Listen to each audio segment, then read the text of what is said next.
Hey, it's a Friday. TGIF, everybody. I'm Dominic D'Angelo of adfreeshows.com, Studio1sports.com, and Podcast Heat Wrestling. Damn it. But I'm here. Mr. Robert Karpelis, WD Creative _ish. He is back. He's ready to roll. He's ready to talk some wrestling. Robert, are you ready to talk some wrestling? Dude, I feel like I've been gone for like a month, and I missed, what, 2 days? Just 2 days. That's It's it. 2 days. You miss a day, you miss a lot in the world of professional wrestling. You miss a day, miss a lot in the world of rumor and innuendo. Happy to be back here today. Happy to be in beautiful sunny South Florida. Originally, I was going to be traveling next week because of work. Because of this beautiful weather that's going to be hitting the majority of the country, my trip to Flare Country got delayed due to concerns about the weather. So I'm happy to be here, and it means I'll get to chit chat the build up to Royal Rumble with you all. But that's next week. That's next week's Robert's problem. This week's Robert's problem. Saying hi to the folks joining us here. Cammy Star says, after morning R&I gearing up for a foot of snow. Yeah, that's what I'm avoiding. I was worried, had to get like sweaters prepared, which is not something you typically do here. And that's it, Robert? My goodness. That's what sweaters. I would have had to pack a coat. You know how much of a pain in the ass it is to fly with a coat? It's like an unruly toddler. You're just trying to like wrap your arms around it. But Wanna Breeze says, hello, R&I. Glad to see Trey Miguel's back in TNA. What a wild situation. Good for him, though. I'm a little... Here's sort of the multiple mindsets. We do not know explicitly exactly what transpired over in AEW, or who ultimately made the decision that Trey Miguel needed to be removed from AEW programming and his contract ended. There's a lot of rumor and innuendo and speculation that this is a Briscoe brothers sort of situation.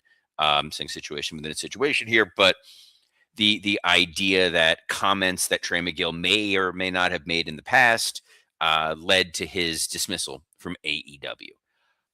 They were not recent comments, and I guess the folks at TNA and AMC felt, yeah, this feels like the right decision. Let's take a guy who Warner Discovery felt should not be on their programming, or someone within that hierarchy. But here over at AMC, yeah, let's put this guy on television and not invite any kind of controversy. It does cultivate a little bit of talk about it, especially if you're on the wrestling, quote unquote beat with everything. But like, yeah, I mean, like, I think these alleged tweets or whatever were like 6 years ago. Trey Miguel's relatively young. Obviously, there's no really place to have some air your grievances online. A lot of the ways it's very damaging in a lot of stuff. But can I give the really obnoxious response that isn't? I worked with Trey Miguel at the company whose name we will not ever say. Oh, did you? I didn't know that. Trey was there. Oh, really nice kid, very, very talented, very respectful, good guy that we all enjoyed working with, very collaborative, which I thought was very, very important, open to ideas, excited to wrestle, excited to learn. So I can only, it's kind of like the Bruce Pritchard thing. If I can only gauge someone based on how they interacted with me. And so the folks that I tend to malign or dislike over the years has been because of how they were whenever I operated or worked with them. That makes sense, right? Never had an issue with Trey Miguel. I was listening to an interview today, actually. It was the Happy, Sad, Confused podcast. And it was Chris Pratt was on, who you can take or leave a lot of what Chris Pratt says or does, but they were asking about the James Gunn situation from years ago, and James Gunn got removed after Guardians 2. And he said when he had conversations with Marvel, he being Chris Pratt, doing the Jim Ross pronoun thing, they said, people could have said or done things years ago, and then what has been their actions since? If they are continuing to make those sorts of comments or engage in those behaviors versus if they show genuine growth and movement forward. I personally have not seen anything out of Trey Miguel, both publicly or from anyone who's worked with him, that has indicated to me that there's any sort of behavioral issue, disciplinary issue, hate speech, anything of that regard. So I don't know what was ultimately motivating it. I think the most embarrassing part was announcing that they're signing the Rascals and then having to remove him. It kind of feels like someone should have done a bit of due diligence before going down this path. That's the part that I have the biggest objection to. Sure. Yeah, it doesn't. It's not. It doesn't benefit anybody. Either the company or Trey when that kind of stuff Right. happens. Either they feel this is an individual we shouldn't be working with, he doesn't fit our values, which that's their decision. They are, AEW, unlike WWE, is not answering to a publicly traded company. Hmm. It is a family business, for lack of a better term. So they can choose to hire and fire whomever they want. Right. I did not catch TNA. I was planning to catch TNA a little bit at least this morning, but I went on the AMC Plus app, Robert, and there's no new show episode up on there on the AMC Plus Really? app. There So isn't. I admittedly did not get a chance to watch it yet. I was planning on it. Hmm. The best laid plans of mice and men. I was on a PTO day today, and in between doing legal CLE credits, I was like, oh, I'm going to get through a little TNA. Had some work stuff come up, obviously because of the weather and scheduling changes. Didn't get to watch it, but Wrestling Old Head says, "Good after morning, R&I. Although it wasn't a blow away spectacular, this week's TNA on AMC was pretty good." Good to hear. All And I right. talked about it with Scott yesterday on Working Stiff, which I'm Is assuming up. is posted. Okay, Oh yeah. fantastic. Of course it's up because Of you're the course. best producer in wrestling podcast Of history. course. Drinking your giant ass Starbucks. Hmm. I got my Starbucks in here, but brewed, not giving them free advertising like you. I know. Well, product placement, I guess. But Actually, I probably w- should be advertising them, considering when what we they're kind of doing. talked about the last week's episode of Impact, on paper, it's hard to argue with a lot of the decisions they made solely because if you're looking at your roster and you're looking at this is a brand new audience, this is a brand new show. How are you not going to go with the Hardys to open up your broadcast? How are you not going to go with a world title match? If you're trying to show a diversity of your roster, how are you not going with some kind of women's match? How are you not leveraging Santino Morella? I can completely see the why. The execution needed a little bit of Yes, yeah, it did need a little work. So it's good to hear that they kind of made a little bit of a rebound. But like you always say, and like we always hear, it's like first impressions are very, very key. And was not the best first impression, I don't think, for TNA on AMC. it was fine enough, and we'll see how it goes. And I think, one or two good reports from Wrestling Old Head or other wrestling luminaries, and people may say, you know what, let's give it another shot. I Right. think TNA is one of those companies that they've survived for 23 years, not based on critical acclaim. No, absolutely not.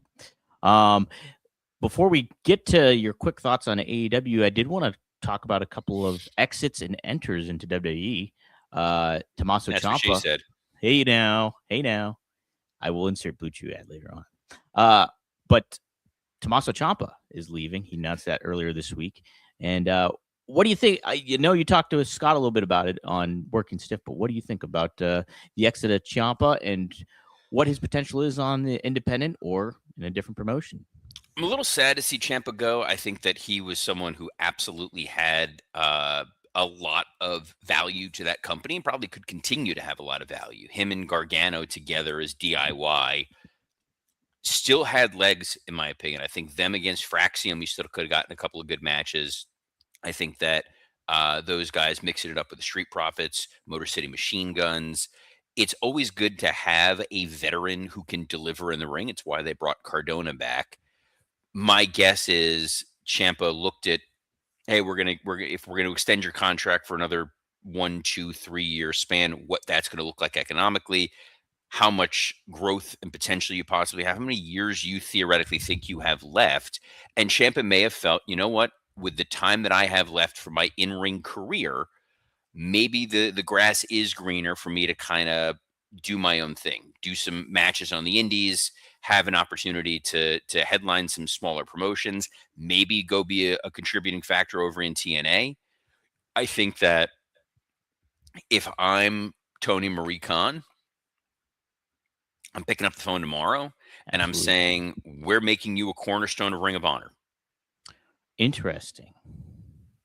That is a guy who, when he was in NXT, worked really, really well with younger talent. It's obviously not as demanding a schedule as a WWE schedule. And it's a way to build not only credibility for the Ring of Honor brand, but it gives them a unique attraction for people who are Champa fans. And now you're going to get to see him work with some of the younger guys like a Lee Moriarty or a Lee Johnson or any other Lees that may work at Ring of Honor. Well, I guess the underlying question is, would you see it because he's on Ring of Honor? If I close my eyes and spin around. See, that's the issue. Like, if I was with you when I think Tony should get on the horn with him, and I would put him in a prominent spot in AEW, like as to a level of Ricochet, if not bigger, and really promote him, because I think there was so many legs when it came to him in NXT as the champion in that Sicilian psychopath with Goldie, quote unquote. And like, I was excited to see that potential happen on the main roster. And we never really got that with Ciampa. We didn't. And that's why I'm saying that to me, the highest and best use of him ever in wrestling was what he was doing over at NXT, where he felt like an established champion. He felt like a guy who was really meaningful and important to the NXT brand, and at the same time was able to work with younger talents and really make them better. So now it's Gargano on his own. You can put him with a younger guy and form a tag team. I think that makes some degree of sense. But losing Ciampa, knowing where that tag division is right now, it's a little surprising. It is. Let me ask you this before we move on. Do you think Ciampa is looking at it like, okay, I'm on the tail end of my career.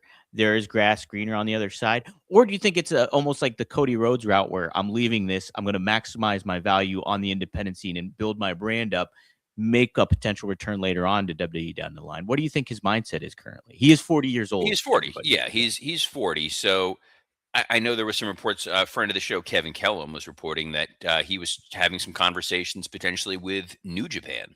Interesting. And I think that there is a path in any company that he winds up. He's an absolute asset. Am I going to say that as soon as I saw the news that Ciampa was taking bookings, that I was on the phone with the BRCW folks and said, "Hey, let's back up the." I don't think we have a Brinks truck, but maybe one of those Scrooge McDuck bags of money. Hey, there you go. That might work. Devin Dowling makes it. Oh, you already put it up there. You can go ahead and read it. Ciampa it just isn't big enough. Picture Drew McIntyre across from Tommaso Ciampa. The two guys are completely different wrestling divisions. Unfortunately, smaller guys don't like the cruiserweight name. I don't necessarily subscribe to that, Devin, in today's world. I mean, I think if you have a personality and charisma, you can get yourself over no matter what size you are. I mean, obviously there's some limitations, and Ciampa's got the look and the vibe that I think could have made him a bigger main roster star on WWE. But what do you think, Robert? So Ciampa, yeah, there are some guys, Adam Cole, who wrestle inappropriate to their size, Adam Cole, who when you see them in the ring, Adam Cole, they choose to act as if they're 7 feet tall, Adam Cole, and it makes it very hard for the viewer, Adam Cole, to pay attention to what's going on, Adam Cole. Tommaso Ciampa is a guy who is smaller, but he wrestles in a style that feels kinetic. It feels like this guy is going to find a way to attack you and chomp you and chomp you down. Jeez.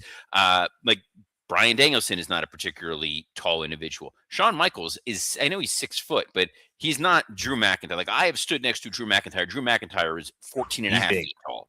He's big. I think 6'1", and that dude was like cast a rain shadow over me. It was unnerving. Smaller guys can absolutely find a way to work at their size. Carmelo Hayes, I think, is a guy who's going to be able to overcome that with his charisma. Yeah.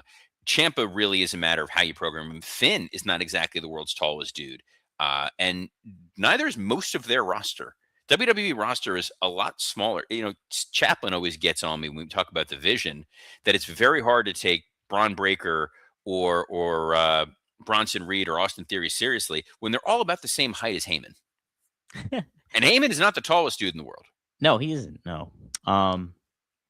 No. Well, as Ciampa makes an exit, somebody enters WWE. Can you stop phrasing it like this? There's something so like I feel like I should be talking to HR after this conversation. I feel very uncomfortable. Hey, your head's in the gutter, not mine, Robert.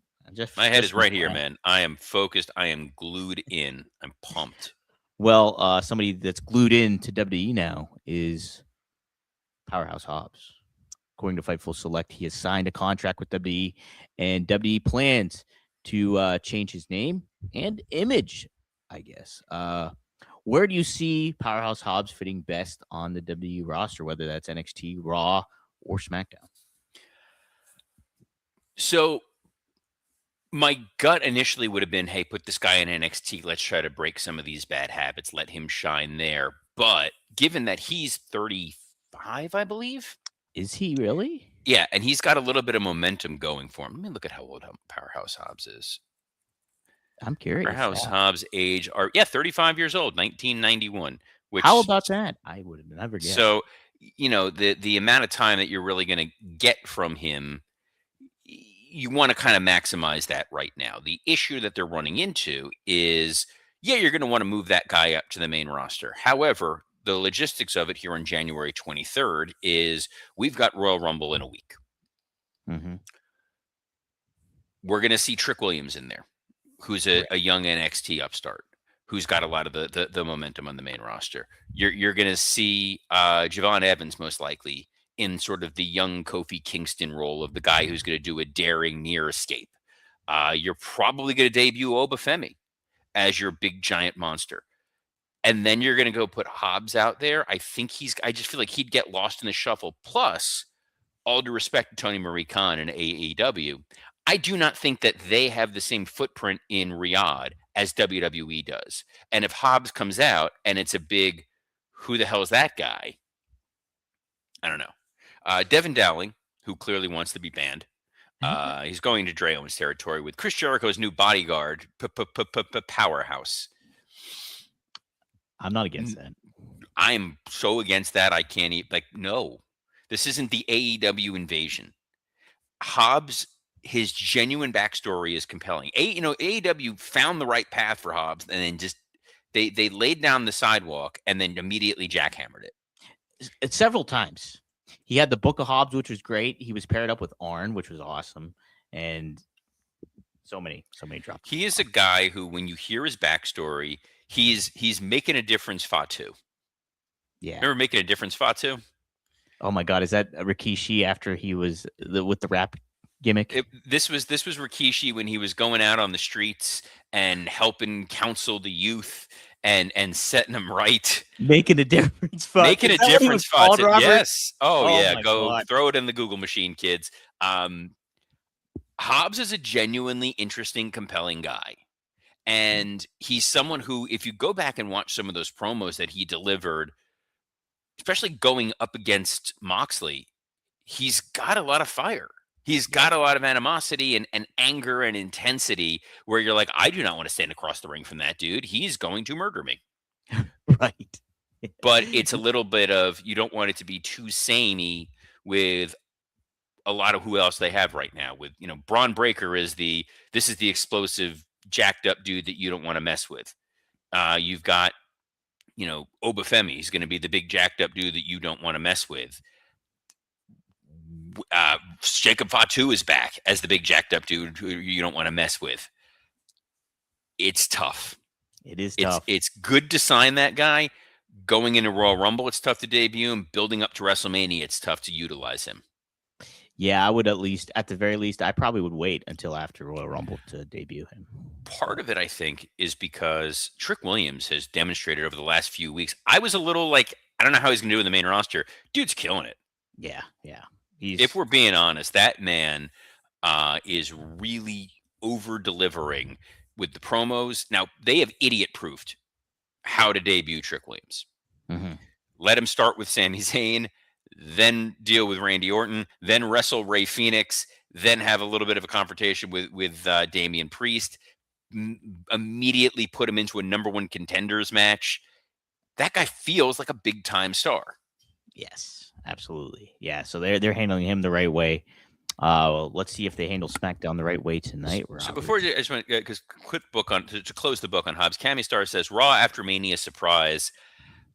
Because we know, thanks to people tuning into Rumor and Innuendo and also Fightful Select with your boy Sean Ross Sapp, everyone knows Hobbs is signed. Yeah. So you're not going to get that, oh my God moment. It's going to be like, well, yeah, we've been waiting for this guy for 3 months. Right. He's the Funkasaurus. He's Emelina. Now, I guess though you could do some vignettes with him, like old school vignettes, and then build him up in the right way. And that Well, would they're be cool. doing that with Obafemi now. Sure. So I think with Hobbs, you can have a sit down thing with him. It depends on how they want to go about and tell this guy's story, because Yeah. the challenge that they're going to face is man overcame a challenging youth to find success. However, then they're going to be like, and then what were you doing the last couple years? Yeah. What's going on then? Also, Cammy Star trying to earn her own ban by bringing up Veer. I forgot about Veer. How could you forget about Veer? I wasn't. It took Veer so long to come that you know what he could use. Little blue. Oh, no, they're not. We're not do blue. No, they are. They're a sponsor this week. Oh, seriously? Yeah, they are. I just don't have. Didn't have it in the. Usually Dom gives me the list of who we got to talk about, so I got to find a way to stand by. Stand by. God, I already have it queued up just in case. No, you have it just locked in on your screen. Fellas, you already know what time it is. It's time to level up, and Blue Chew just dropped something crazy. I'm talking next level championship gold-plated energy. Blue Chew Gold is the newest innovation from the #1 chewable ED brand. This ain't your grandpa's little blue pill. This is the 4-in-1 beast that's setting the gold standard for performance. We're talking 2 ingredients for blood flow to keep that rocket pumping, mixed with apomorphine and oxytocin to turn up the arousal and connection in your brain and body. Don't be like Veer. When it's time for you to come, you want to deliver. And we've got a special deal for our listeners. Get 10% off your first month of Blue Chew Gold with promo code RUMOR. That's promo code RUMOR. Visit BlueChew.com for more details and important safety information. And we thank Blue Chew for sponsoring this episode, thanks for reminding me, Dom, of Rumor and Innuendo. Go for the gold, everybody. Go for the gold.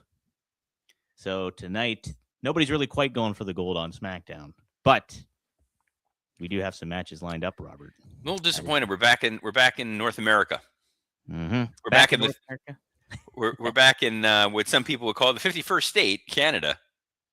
And actually, hold the phone here. I do love the amount of trouble that a certain NHL minority team owner got for mentioning the 51st state. I don't want to say who, because I don't ever like to disparage folks on this podcast, but that guy was absolutely, if Blue Chew focuses on the front of your bottom, he was on the rear. He would have been the description of the rear end. That gentleman. Not going to say who he is, but I'm not attuned to that story. You don't need to be attuned to it. It happened a year and a half ago.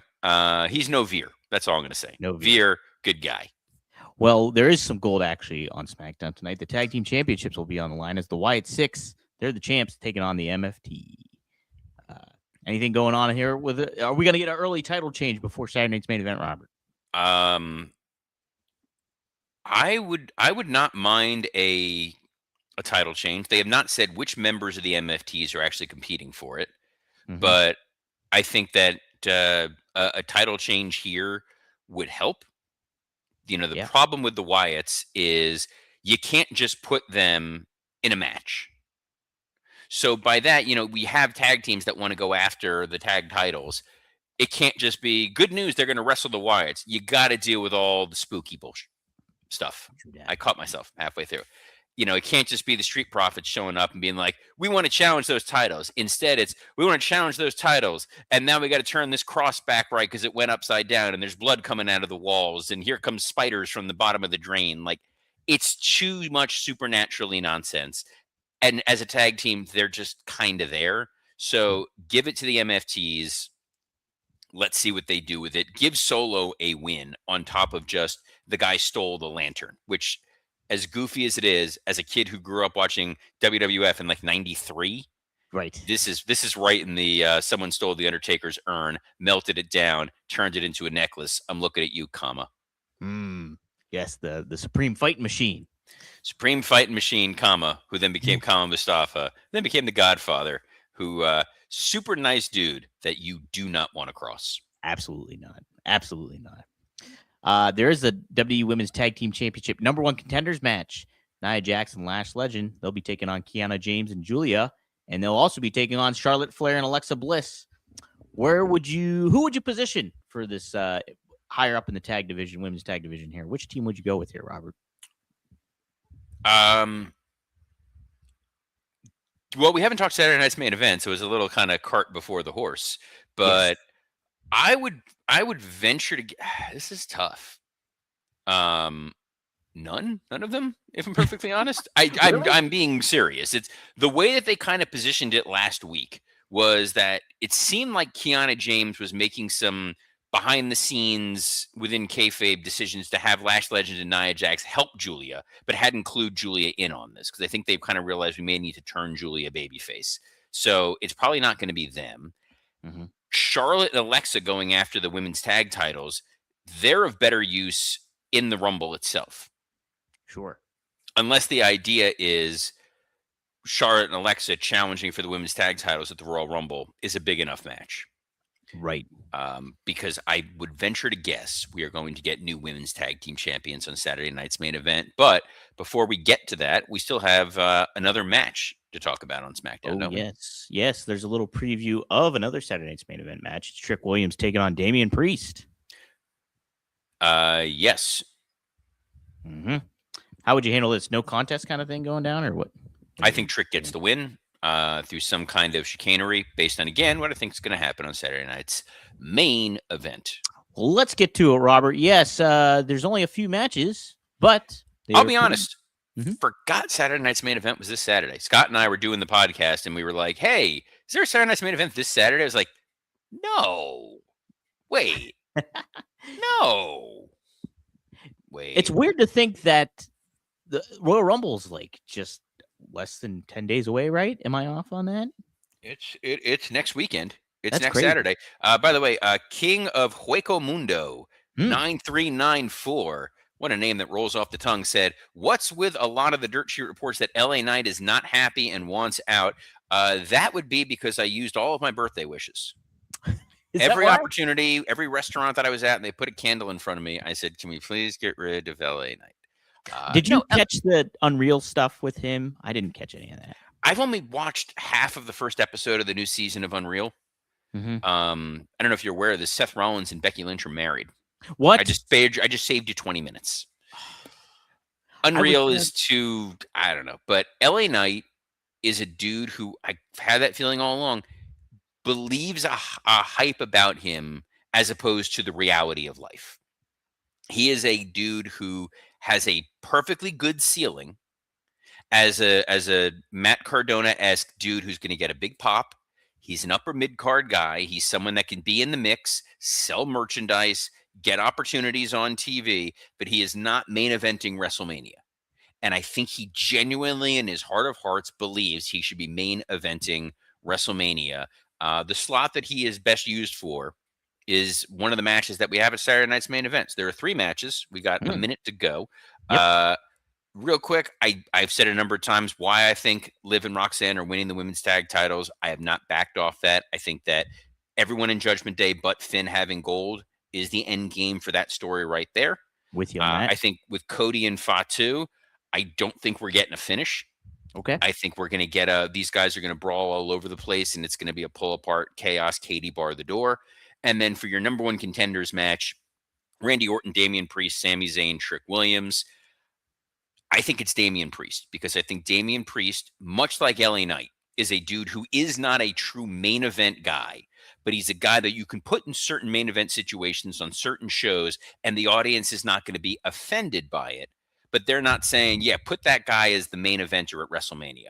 I think this is a good consolation prize for Priest that he can be the challenger to go up against Drew. He can lose to Drew at the Royal Rumble. It's not going to hurt him. It enhances the storyline he just came out of with Aleister Black, that he won a 6-month-long feud. He's now the number 1 contender. He gets screwed out of the title. He's going to be in the hunt going for the championship going forward. Orton in the Rumble makes a lot of sense. Sammy in the Rumble makes a lot of sense. Williams winning tonight, losing tomorrow. Hey, I'm the guy who beat the number 1 contender. It should be me in there. I got screwed. I'm going into the Rumble and I'm going to win. We're not getting screwed. And that's why you got Blue Chew Gold promo code Rumor. But we will be back on Monday as we are every Monday through Friday, snow or shine, at noon Eastern on a plethora of platforms, including WW Creative _ISH X account, the at Dominic D'Angelo X account, the at SE Scoops X account, and on YouTube on Rumor and Innuendo, Podcast Heat, and ad-free shows. What a day, what a week. So excited to be covering it all with you. And on behalf of the man who is powered by Starbucks, Dominic D'Angelo, I'm Robert Karpelis. Best of luck in your future endeavors. Watch out for Snowmageddon, not Armageddon, where Rikishi almost lost in Hell in a Cell. Okay, see you guys. Bye.